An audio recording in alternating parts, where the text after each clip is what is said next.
motivo para que lo arrestaran. Y les voy a hacer el cuento muy corto. Mi papá jamás volvió a ver a su padre. Nunca supimos lo que había pasado con mi abuelo hasta por ahí de 1952, 10 años después. Yo había nacido en el 49 aquí en la Ciudad de México, por lo tanto tenía 3 años, y me cuenta mi papá que le llega un libro editado por los sobrevivientes de su pueblo, por los eventos de Chejánov, en el que cuentan la historia de prácticamente toda la gente importante del pueblo, quién murió, cómo murió, el que sobrevivió, en dónde estaba. Y hay un capítulo dedicado a mi abuelo, que curiosamente era el tesorero del pueblo, en el que explican con lujo de detalles en este libro cómo arrestaron a mi abuelo. Aquí viene lo mejor de todo. Cuentan en este libro dónde colgaron a mi abuelo, el día y la hora exacta. Y este libro viene acompañado de una foto, de una lápida en la que aparece el nombre de mi abuelo y de otras 5 personas enterradas en la misma tumba. Muy interesante porque mi papá desde el 1952 sabe que ahorcaron a su padre en el 42, sabe el nombre del pueblo, sabe el nombre del cementerio, pero mi papá vive en México y tiene a fin de cuentas 5 hijos que mantener, y en esa época no era nada ni popular ni fácil viajar a Polonia, Polonia comunista, Polonia antisemita, y mi papá deja pasar esta situación durante muchísimos años, hasta que estando yo ya casado, en una ocasión me comenta que no puede vivir más sin ir a decir un rezo, en hebreo se dice Kadish, en la tumba de mi abuelo. Y decide junto con mi mamá y algunos amigos de él hacer este viaje a la Polonia, sin importar que sea comunista y demás, para encontrar la tumba de mi abuelo. Lo acompaña a este viaje y es la primera vez que estuve yo en vivo, por llamarlo de alguna manera, junto con un sobreviviente de todo lo que les estoy platicando, en la tumba de mi propio abuelo. O más bien, debía decir, en el cementerio. Porque una vez que llegamos a este cementerio, estaba totalmente destrozado. Igual que los pueblos, igual que las casas, que las fábricas, los alemanes, los polacos, no sé quién, se dedicaron a abrir tumbas con la idea de encontrar dinero o joyas o lo que sea en tumbas que tenían 20, 30, 50, 100 años de estar ahí. Entonces, sí logramos encontrar este panteón, y junto con mi padre leímos el Kadish en una de las muy, muy pocas tumbas que quedaban en pie, por cierto, hecha a pedazos, pero mi padre logró pisar la tierra en donde mi abuelo había fallecido. Lástima que no tengo mucho tiempo, porque esa historia continuó una vez que mi padre murió, porque yo tuve la gran fortuna de conocer a la gente, familiares de las personas que estaban enterrados con mi abuelo, que me terminaron de contar la historia. Pero no me quiero detener mucho en esto, porque sí quiero hacer un recorrido muy rápido a lo que, aunque ustedes ya lo escucharon, a mi padre le tocó vivirlo. Después de estar en el gueto de su pueblo, eh, a mediados del 42, una vez que matan a mi abuelo, o que lo secuestran más bien, viene el famoso transporte hacia los campos de concentración. Para aquellos que hayan podido visitar el Museo Memoria y Tolerancia, para los que no lo hayan hecho, los invito. Hay una sección en donde se muestra uno de los vagones en donde esta gente era transportada. El museo logró conseguir uno de los vagones originales en Polonia.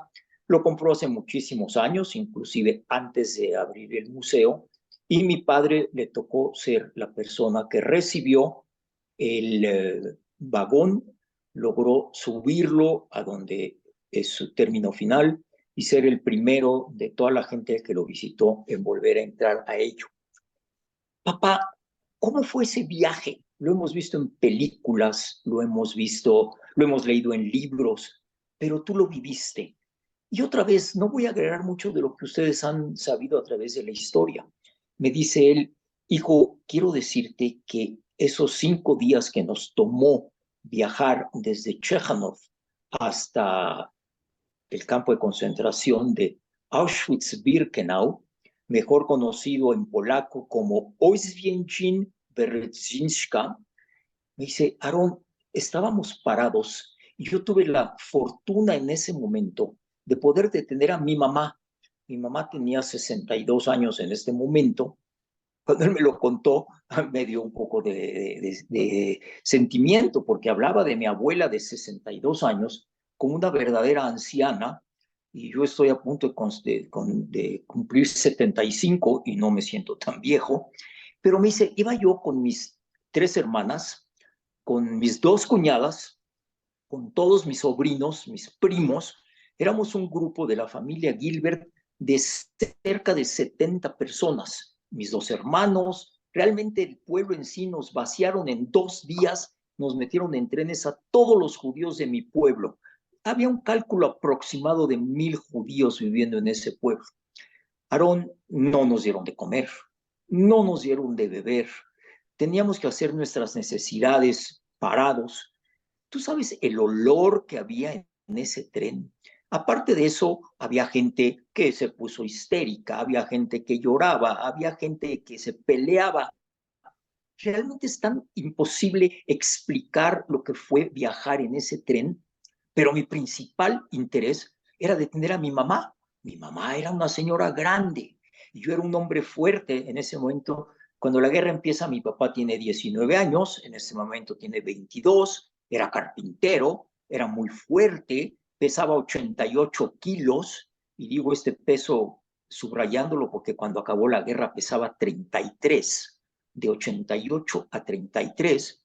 Dice, yo tuve que cargar a mi mamá. Y cuando entramos a Birkenau, acuérdense que el tren no entraba a Auschwitz, entraba a Birkenau.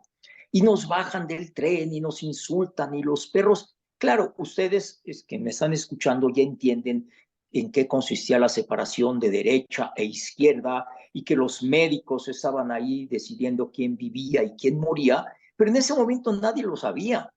Mi padre, sus 2 hermanos, un primo hermano y un cuñado, todos ellos carpinteros, los mandan al lado derecho, a mi abuela, mis tías, primos, en fin, al resto de mi familia lo mandan al lado derecho. Cuando mi padre quiere darle un beso a la mamá, ¿no? Como acostumbramos cuando nos vamos a despedir de mamá porque nos vamos a algún lado, le dan un golpe en la espalda, lo insultan y alguien le dice, la vas a ver al rato, se va a ir a bañar. En ese momento, señores, sí, de lejos ellos veían unas casas, unas cabañas que decía baños. Se despide de lejos de toda la gente, de todas sus mujeres, de todos sus familiares. E igual que con mi abuelo, fue la última vez que los vio. Ese mismo día, cuando llegaron al campo de concentración, gasearon y eventualmente cremaron a toda mi familia. Prácticamente 70 miembros de la familia Gilbert, como mi abuelo, Bianca, como mi abuela, fueron masacrados el mismísimo primer día. Mi padre y los compañeros varones que acabo de mencionar se los llevan caminando hacia Auschwitz, los colocan bueno, primero los rapan, los insultan, los llenan de antimicrobiales, no sé qué tantas les hacen, les tatúan el brazo y cuando están tatuando a mi padre, que no podían hablar, todo era insultos, señores, todo era insultos, todo eran gritos, todo era, ellos mismos no saben qué estaba pasando. 5 días antes vivían malamente en su gueto y 5 días después están desnudos y los están tatuando y rasurando. Cuando mi padre le pregunta a uno de los tatuadores si él sabe de pura casualidad cuándo va a ver a su madre, este hombre con muy mala hazaña le pregunta, bueno, ¿tú cuándo llegaste? Dice, bueno, hace un momento, en la mañana llegamos, nos bajaron del tren. Dice, entonces puedes ver a tu mamá ahorita. Dicen, papá, ¿cómo la puedo ver?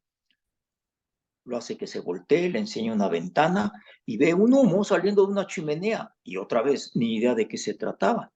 Y es cuando le dicen por primera vez, tu madre acaba de ser cremada y puedes ver el humo de su cuerpo.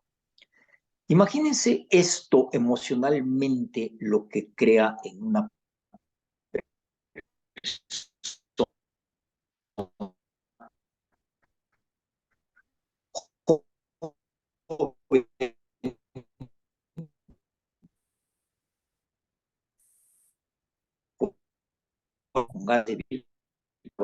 padre, padre y acá lo que por del libro en que en lo va a platicar ahorita, mi padre con su cinturón puesto y cuando está con el cinturón, cada vez que él quería llorar o cada vez que quería suicidar, se agarraba el cinturón y aquí vamos a hablar de psicología. Mi papá me decía irme para abajo. Mi cinturón fue mi psicólogo, mi cinturón fue mi aliado.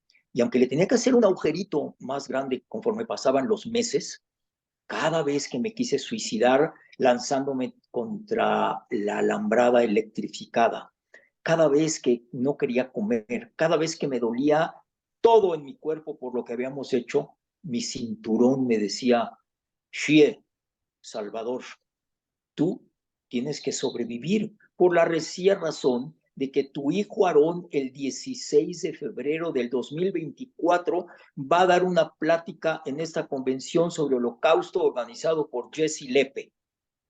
Y esa era su explicación. Él tenía que sobrevivir. Le preguntaba yo, papá, efectivamente, ¿cómo le hiciste? Normalmente la vida en Auschwitz era de aproximadamente 3 meses.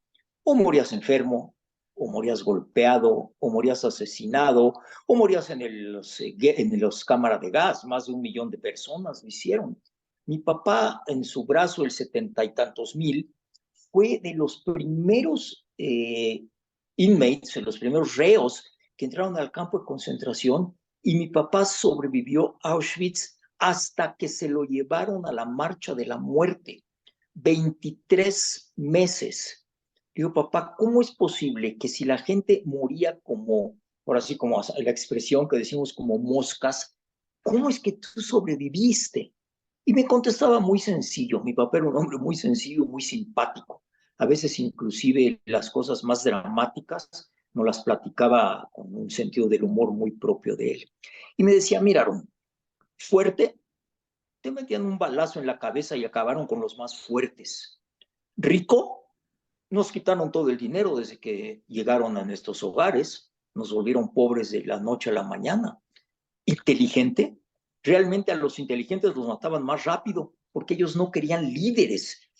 Por eso matan a mi abuelo, por eso mataban a los filósofos, a los psicólogos. Ellos no querían gente inteligente, querían carpinteros, querían plomeros, querían herreros, querían gente que les sirviera en su forma de llevar la guerra. Entonces mi papá me Ah, dice, realmente, po- po- Disculpe, ¿podría interrumpirlo para preguntarle algo sobre un sí, término específico? sí, sí. En estos campos de concentración y en estas marchas de la muerte había algo a lo que denominaban musulmán. No sé si me podría explicar un poco de este término y de qué hizo que su padre no llegara Ah, claro, la pregunta es a la sensacional. condición de musulmán. Sí, ok, y la pregunta es buenísima y te voy a explicar por qué. Últimamente, desgraciadamente, la prensa y los desconocedores, y sobre todo la gente musulmana o a favor de la causa musulmana, siempre dice, pero es que ¿por qué nunca se habla de los musulmanes que murieron en los campos de concentración? Y ahora contesto tu pregunta. Definitivamente no hubo un solo musulmán en los campos de concentración. Los reos, cuando veían que alguno de los compañeros se había deschavetado y se daban cuenta de esto porque lo veían caminando rumbo normalmente a las alambradas eléctricas, normalmente o ya no tenían puesto el sombrero que era obligatorio, o llevaban en la mano el pan que les habían dado en la mañana y no se lo habían comido, y empezaban a caminar rumbo al suicidio, que los alemanes no los dejaban. Los alemanes, más bien los nazis, quiero decir la palabra nazi, no alemán, que los nazis preferían matarlo a dejarlo que él se suicidara. Pero la gente cuando veía pasar a esta gente, se decían entre sí, ¿qué creen? Ahí va otro muslim. Era el término que se usaba simplemente para explicar que alguien era suicida. No había musulmanes de ninguna manera y es un término.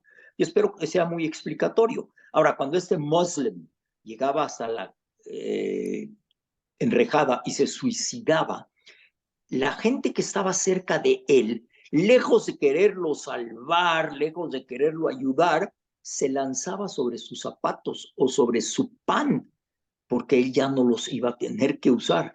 Sé que se oye horrible, pero esa es la forma en que pensaba la gente en esos momentos.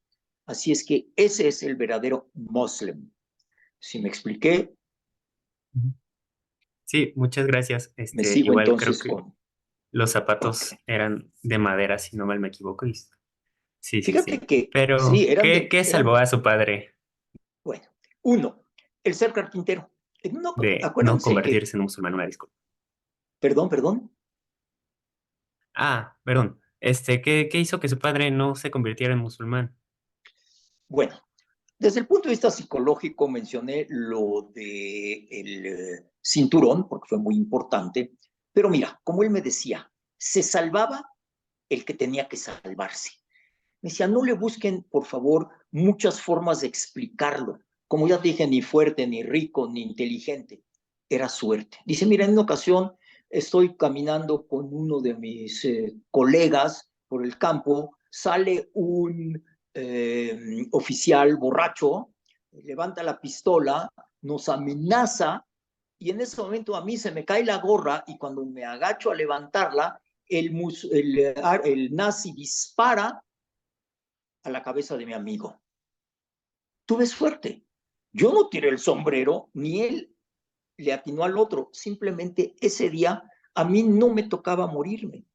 Como carpintero, por ejemplo, y ahora entiendan que Polonia, Cracovia, son lugares que en el invierno es terrible vivir.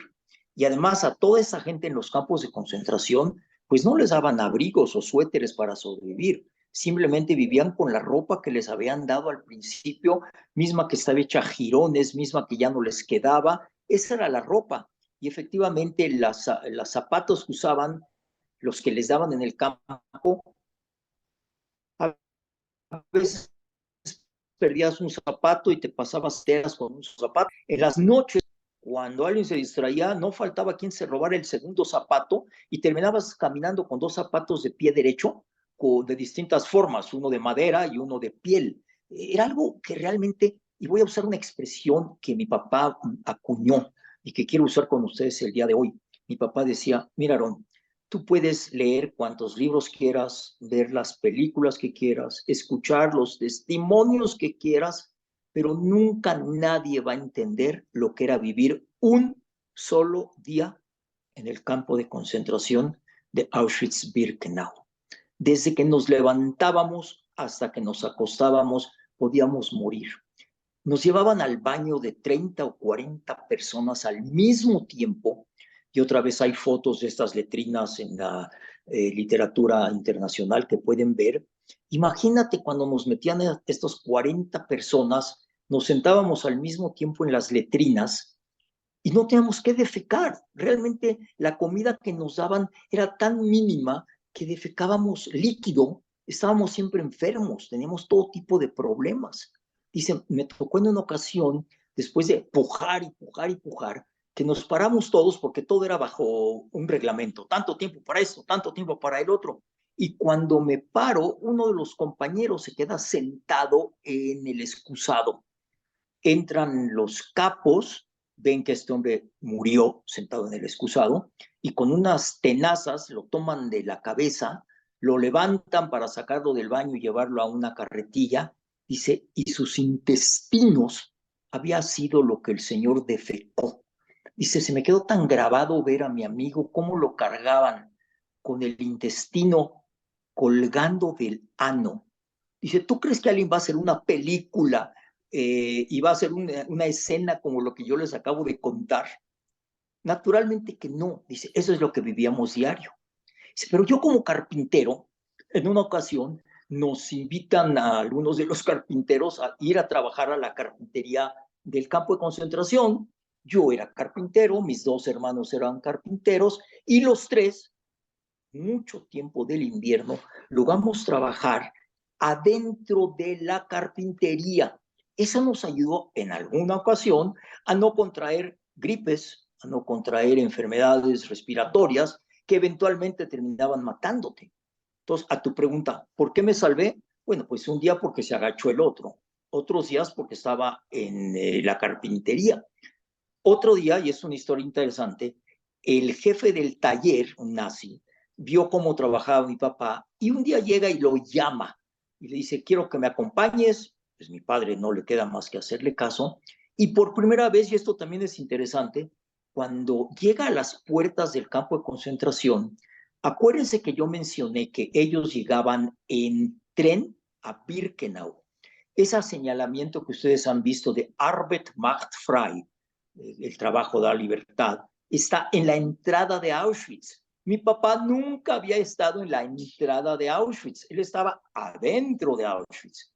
Y cuando la primera vez que este señor lo saca del campo de concentración, mi papá ve estas letras, no las conocía, pero cuando va caminando atrás de este hombre en su ropa de reo, empieza a ver en las esquinas que el nombre de las calles está en polaco. Y por primera vez después de más de un año de estar en el campo de concentración, mi padre entiende que Auschwitz no está en Alemania, está en Polonia, en su país que lo iba a proteger, en el país que lo iba a ayudar.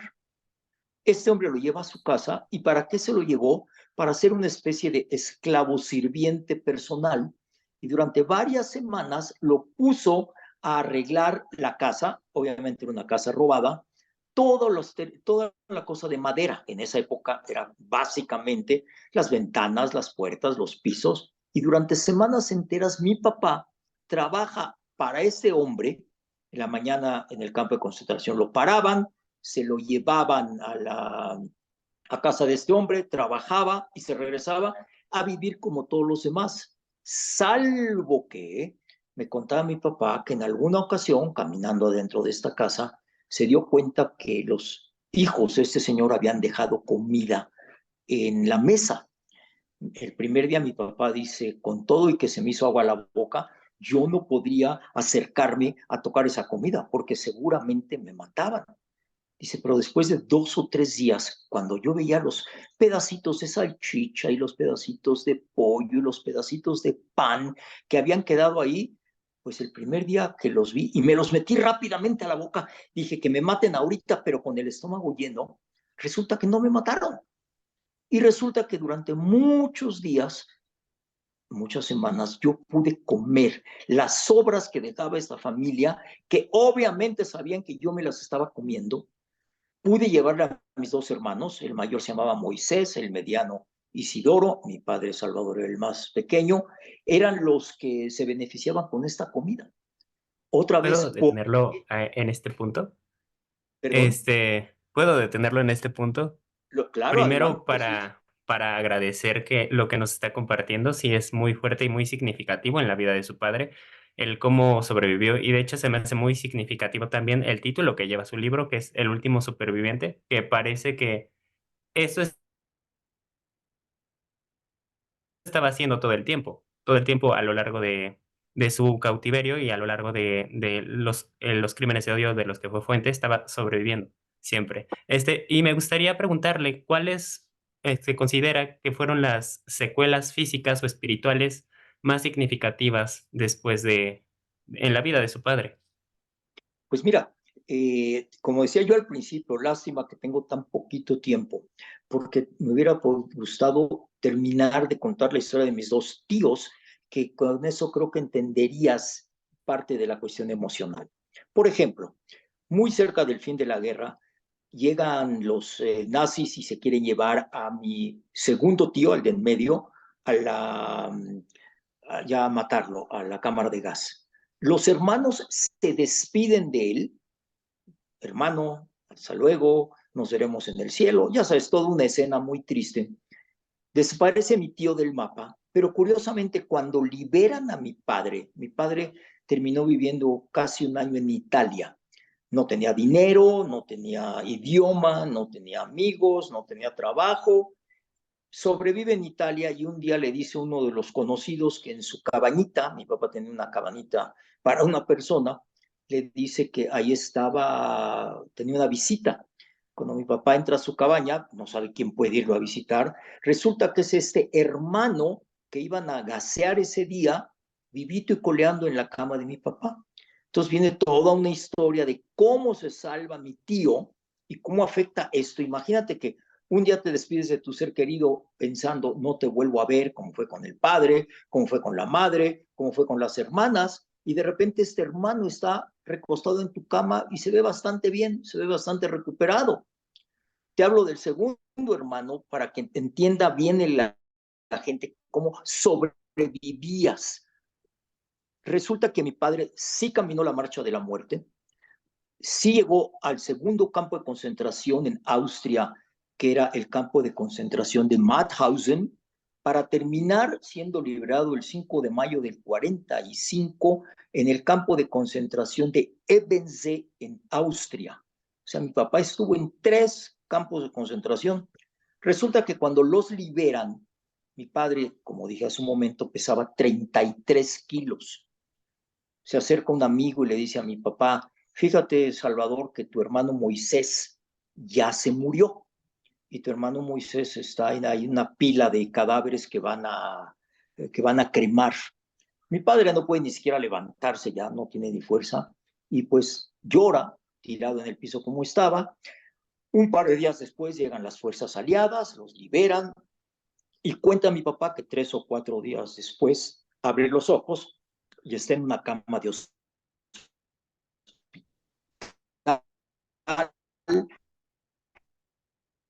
lavado, no estaba su cinturón, a lo cual le dice la gente, mira, cuando los rescatamos estaban ustedes tan llenos de piojos, de suciedad y todo, que quemamos toda la ropa, todo, incluyéndose ellos, ni siquiera sabían de ese cinturón. Pero mi papá dice, bueno, efectivamente, gracias, cinturón, porque llegué contigo hasta el final. Ahí terminaría la historia, pero resulta que muchos años después, en México, un amigo le dice, Salvador, estuve en Ebensee y hay un memorial en el que explica todos los que sobrevivieron al campo de concentración de Ebensee y murieron después. Y curiosamente está el nombre de tu hermano, de Moisés Gilbert, en polaco Mietek. Mi papá dice, no, mi hermano murió antes de la liberación. Discuten entre sí y mi papá vuela a Austria, llega al campo, ya no hay campo de concentración, hay solo oficinas, y busca efectivamente qué pasó, por qué le dicen que mi tío sobrevivió. Y sabes qué, sí había sobrevivido. El hombre se equivocó al mencionar que había muerto el abuelo. Pero ¿qué pasó? Que a mi tío, a mi papá lo meten a un hospital norteamericano, a mi tío lo meten a un hospital polaco. A mi papá le dan suero antes de alimentarlo y a mi tío le dan de comer antes de poner el suero. ¿Qué pasó con mi tío? Se atragantó y murió al terminar la guerra. Había sobrevivido y murió de una congestión intestinal. Y para terminar, una vez más, como dice mi papá, si hubiera sido al revés, serías hijo de mi hermano y yo hubiera muerto en el hospital polaco. Y esa es otra de las muchas formas de explicar por qué sobreviví.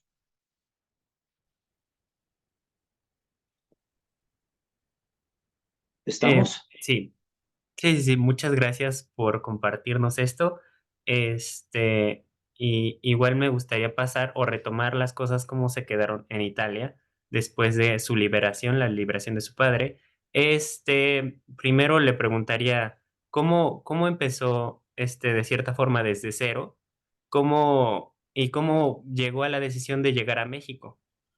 Y también Ok. me gustaría que se dirija esta ¿Y qué respuesta perdón? hacia cómo es que termina diciendo que México es el paraíso. Ok. Me gustaría dirigir, que se dirigiera su respuesta a cómo México termina siendo Sí, para Shea sí. Gilbert el paraíso.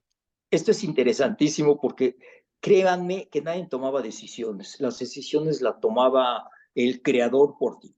Mi papá me platica que un día está sentado ahí en una playita en el pueblo de Santa María de Bañi, muy cerca de Capri, y está con varios amigos con los pies metidos en el agua, cuando se acerca un periodista judío de Nueva York, les habla en Yiddish. Yiddish era el idioma europeo de los judíos, no hebreo, sino Yiddish, y les ofrece hacerles una entrevista. Como ninguno de ellos está interesado en que lo entrevisten, se empiezan a parar y este hombre, en su desesperación de que le dieran la entrevista, les ofrece un chocolate. Dice, miren, no tengo dinero, pero tengo un chocolate. Mi papá, que amaba el chocolate más que nada en el mundo, se voltea y dice, ok, yo te doy la entrevista. La entrevista era un absurdo. ¿Quién eres? ¿Cómo te llamas? ¿Dónde estuviste? Normal, normal. ¿Qué pasó con tu familia? Mi papá cuenta lo que sabe, le toman una foto, le dan su chocolate. Muy bien, pues resulta que este periódico, este periodista, publica en Nueva York, en un periódico en Yiddish de la comunidad ashkenazita de Nueva York, este periódico con esta foto. En México, hablando de los 46, 47, la comunidad de judíos ashkenazitas era muy pequeña. No obstante, el rabino de esa comunidad le escribe al amigo rabino de Nueva York, oye, fíjate que no tenemos literatura en Yiddish en México, ¿por qué no me mandas algún libro, algunos periódicos para que mis feligreses lo puedan ver? Y efectivamente, piensen lo que pasa, este rabino de Nueva York empaca 20, 30 periódicos con un mecate, los manda por correo a la Ciudad de México. Imagínense el tiempo que tomó. Una vez que llegan los periódicos, los llevan a la sinagoga, cortan el mecatito y los feligreses se llevaban cada quien un periódico con la idea de cambiarlo al día siguiente con otro compañero. No eran noticias los que querían leer, era el idioma lo que querían leer. Bueno, pues este señor X se lleva un periódico a su casa, lo abre, la esposa está preparando la comida y de repente el señor se queda pasmado ante una fotografía y le dice a la señora, oye vieja, ven a ver esta foto. La señora al principio está trabajando, no quiere, hasta que el señor, muy nervioso, la forza que vea la foto. Y la señora ve la foto y dice, Dios mío, no sé quién es, pero es idéntico a mí. Podría ser mi hijo. Ven el nombre, Salvador Gilbert, y la señora dice, no conozco a nadie así. Es el esposo el que le dice, esposa, a ti se te olvida que tu hermana mayor, Jena, que tenía varios hijos, su hijo chico, Salvador, se llevaba con nuestro hijo grande, Manuel, cuando tenían 4 o 5 años. Nosotros nos fuimos de Polonia, llegamos a México, pero perdimos todo contacto con la familia y efectivamente resultó ser su sobrino carnal. Esta señora era la hermana de mi abuela que llegó a México en 1925. Hacen contacto con mi papá en el 46, o sea, un año después de que terminó la guerra. Logran contactarlo, era muy complicado hacer esto. Y mi padre es invitado a venir a México. Mi padre ya había solicitado su nacionalidad italiana. En un barco carguero, no sé cuánto tiempo toma este barco, llega a Boston. Mi papá con la idea que iba a ir a vivir a Honduras. Cuando la gente le preguntaba, pero ¿por qué a Honduras? Dice, bueno, es que ahí tengo una tía. Dice, pero es que para llegar a Honduras está complicadísimo, no tenemos ningún contacto en Honduras, déjanos ver la carta de tu tía. Resulta que mi tía vivía en la calle de Honduras. Acuérdense que ellos no hablaban castellano y mi papá viajó desde Europa hasta América pensando que iba a ir a vivir a Honduras.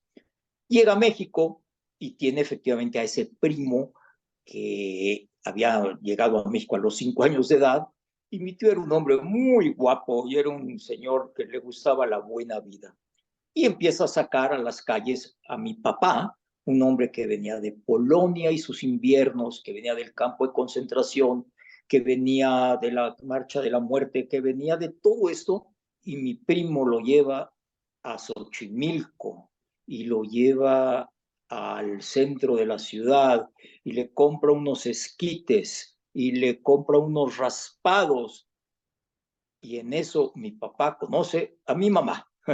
Mi mamá, aunque también hija de refugiados rusos, nació en México en 1925, se enamoran, hacen hasta lo indecible para que mi papá no lo expulsaran del país, porque él había entrado como turista, no como ciudadano, y yo estaba en una historia gigante.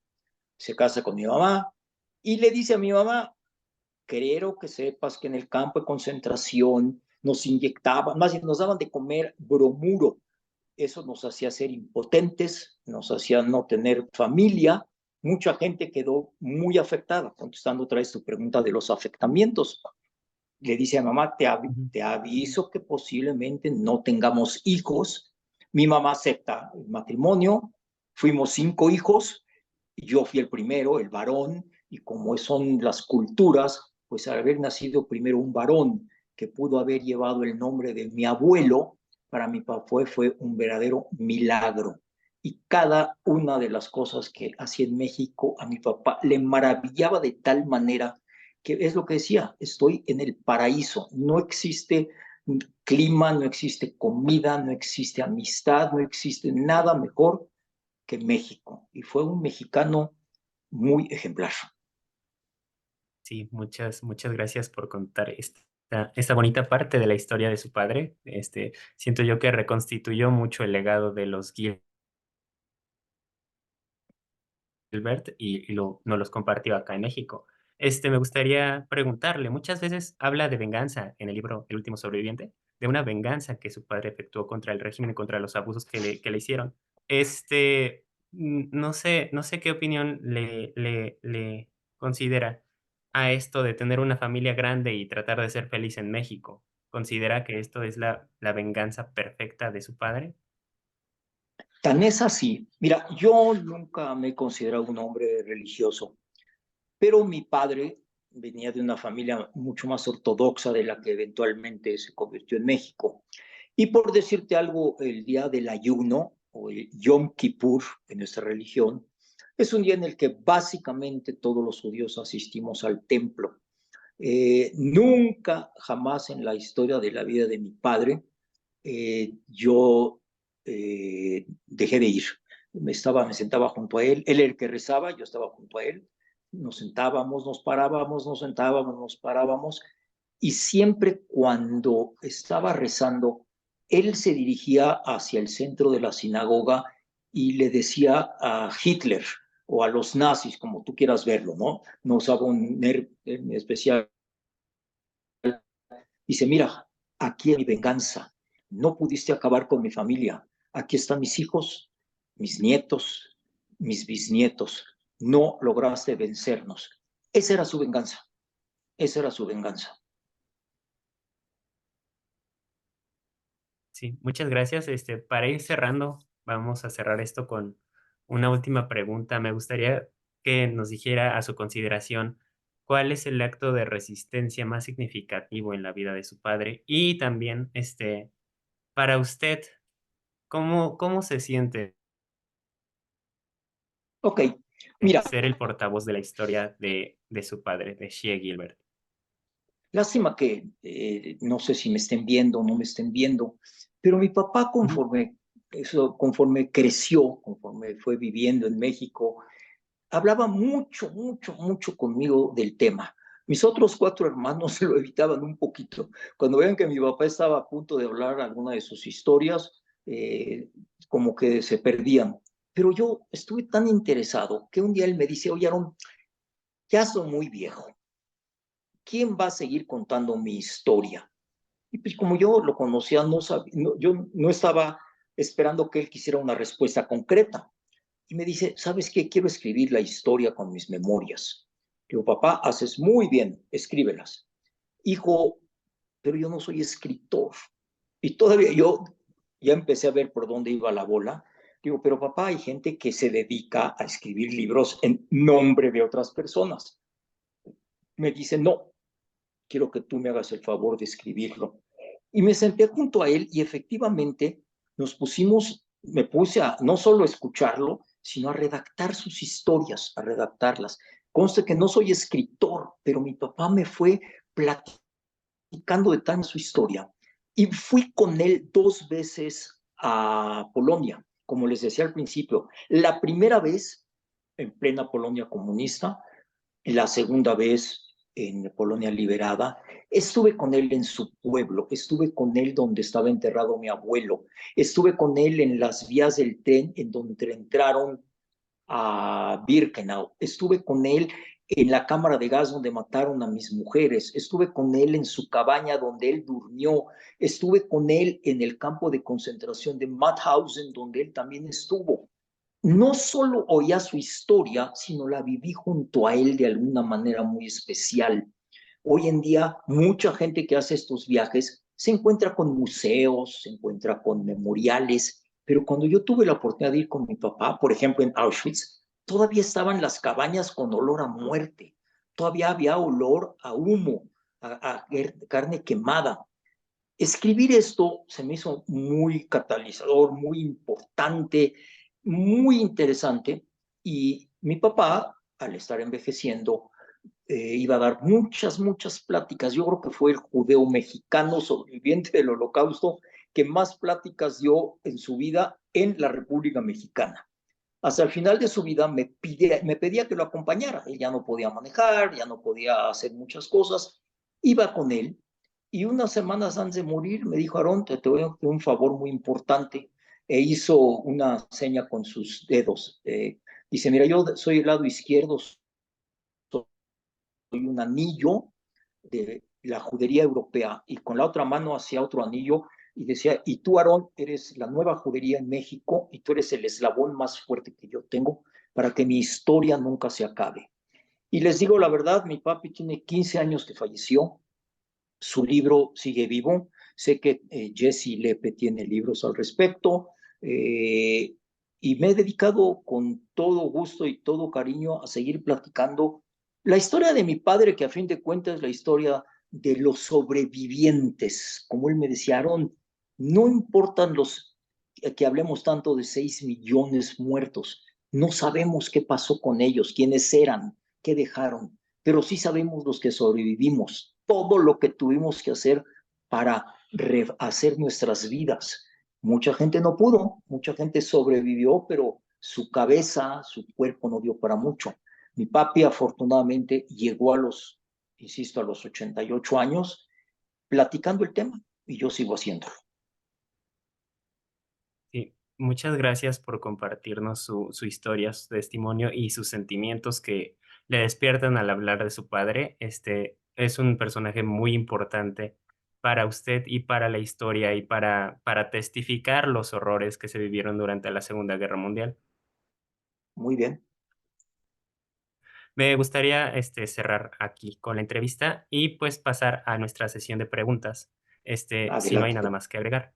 ¿Le puedo dar lectura? Muchas gracias. Tenemos un comentario de Itzel. Muchos comentarios están conmocionados, muchas personas están muy impactadas por lo que nos acaba de narrar y muy agradecidas también. Bueno, pero leo el de Itzel Álvarez. Dice, es realmente interesante pensar en que todos somos conscientes de la mortalidad inherente a la condición humana. Sin embargo, lo que mantiene la vida funcional es la idea de verlo como algo lejano. Estas anécdotas que nos han compartido, en especial hoy, la de su padre, es una muestra de lo que es sobrevivir con la muerte, con tener la muerte día a día. ¿Qué mensaje le gustaría darnos a la audiencia que muchas veces sentimos que las fatalidades del mundo nos rebasan? Simplemente el vivir día con día. Mi papá, sinceramente, nunca en mi vida lo vi enojado y yo creo que se enojaba. Hizo cosas en su vida que su familia nunca supo. Por ejemplo, él apadrinaba a niños que se graduaban de primaria en escuelas públicas. Nunca lo supimos hasta el día de su muerte, cuando sus compadres venían a estar con nosotros. Mi papá gozaba cuando comía. Yo me acuerdo que nos sentábamos en la casa, sacabas un pan tostado y lo untaba de mantequilla de tal manera que se te hacía agua la boca, un pan tostado con mantequilla. Y nos tenía a los 5 hijos sentados en la mesa. Él agarraba el pan tostado, lo llenaba de mantequilla, se lo daba al hijo número 1, hacía lo mismo con el hijo número 2, y los 5 gozábamos con mi papá brutalmente un pedazo de pan de caja con mantequilla. Ese era el principio de mi papá. Simplemente untarle la mantequilla al pan con amor y disfrutar el pan con mantequilla.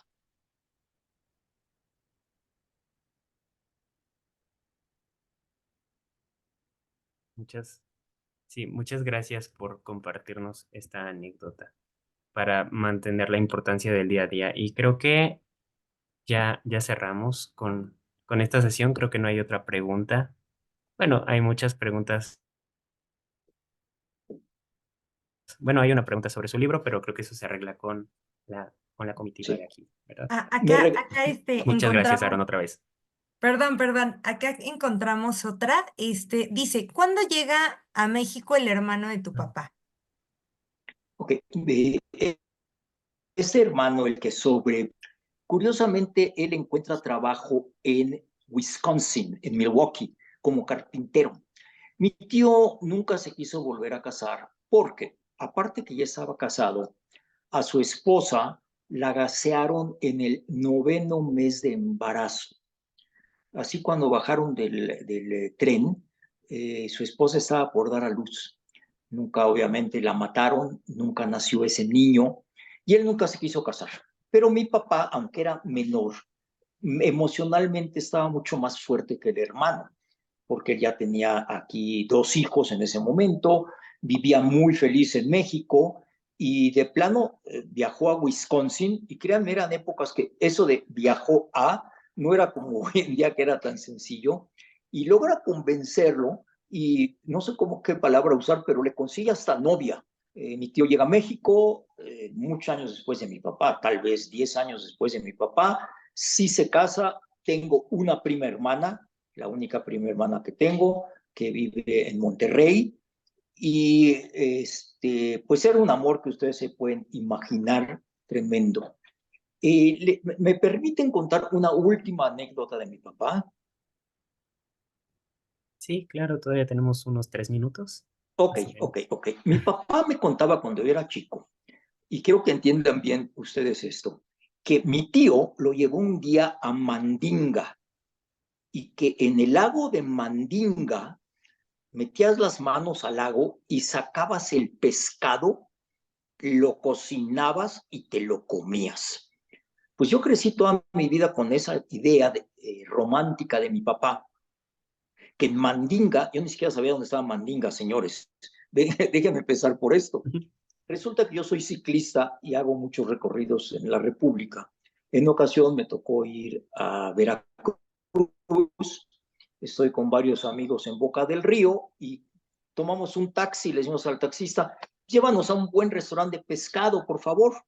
Y el chofer nos dice, ¿ustedes nunca han estado en Mandinga? Hagan de cuenta que me dieron un golpe en la cabeza, como dije, ¿en dónde? Dicen, Mandinga está aquí a 10 minutos, 15 minutos de la ciudad. Le dije a mis amigos, no pregunten, vámonos a Mandinga. Llegué a Mandinga y efectivamente un lago muy lindo, muy cerca de Boca del Río, en el que tomamos una lanchita y claro, ahí nos explicó el lanchero que efectivamente ellos pescaban ahí y que muchas veces el pescador se llevaba este pescado hacia su casa y ahí lo cocinaba. Mi papá nos lo contaba como algo romántico, que metías las manos al agua en Mandinga y te sacabas tu pescado. Y por eso esa idea de vivo en el paraíso venía también de Mandinga, porque cuando en Polonia él hubiera metido las manos a un lago a sacar un pescado. Entonces, pues quiero que decirles que me comí mi pescado en Mandinga, le tomé foto, se la mandé a todos mis hermanos diciéndoles que creen, Mandinga sí existe, ¿eh? Y los pescados están muy ricos. Muchas gracias por esta última anécdota. Siento yo que tenemos como un final aquí bastante dulce para las vivencias que se nos fueron narradas y pues es una buena recomendación igual para comer, supongo. Provecho, provecho. Muchas gracias. Muy bien, ok. Antes de terminar la sesión, la verdad, quisiera compartirles a todos que Aaron fue el segundo sobreviviente que me recibió en su casa cuando yo estaba estudiando en la universidad. Y cuando fui a la Marcha de la Vida, me llevé esta pulsera que traigo puesta en este momento, que tiene el número de prisionero de Aaron, perdón, de Xie, y en el lugar en donde les pasaban lista es que tomé esta foto que ustedes están viendo en pantalla, que te voy a mandar, Aaron. Esa foto Ok. la tomé en Auschwitz, donde les pasaban lista y donde Xie tuvo pues las conversaciones con su cinturón algunas veces.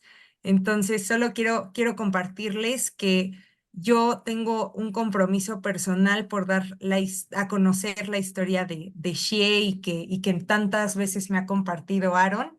Y pues nada, de verdad agradecerte muchísimo, Aaron, por todo tu cariño, por toda tu generosidad. Y pues cualquiera que quiera recibir el libro de Aaron, nosotros tenemos ejemplares, escríbanos a perspectivasparalapaz@gmail, y nosotros tenemos ejemplares recién impresos después de una muy buena temporada en que no hubo ejemplares disponibles. Así que, pues nada, Alan, te dejo con el cierre de la mesa. Sí, muchas gracias. Agradecemos a nuestros espectadores, si me escucho.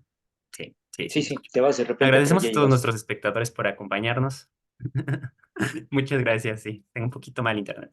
Pero agradecemos a todos nuestros espectadores por acompañarnos en esta conversación tan significativa y a Aaron por preservar la historia de su padre y compartirla con nosotros. Ahora es tarea nuestra portar esta historia con orgullo y no permitir que nunca se olvide, para que nunca más se repitan las atrocidades que Don Shea Gilbert vivió. Que las lecciones aprendidas aquí hoy nos inspiren a construir un mundo más compasivo y más justo para todos. Con esto concluimos nuestra entrevista, pero los invitamos a permanecer para nuestra siguiente sesión, donde tendremos desde España a la doctora Rocío Cabello, violinista, profesional y experta en música del Holocausto. Nos vemos hasta la Hasta próxima pronto, y muchas gracias por gracias por invitarme, que estén compartir su muy bien. historia.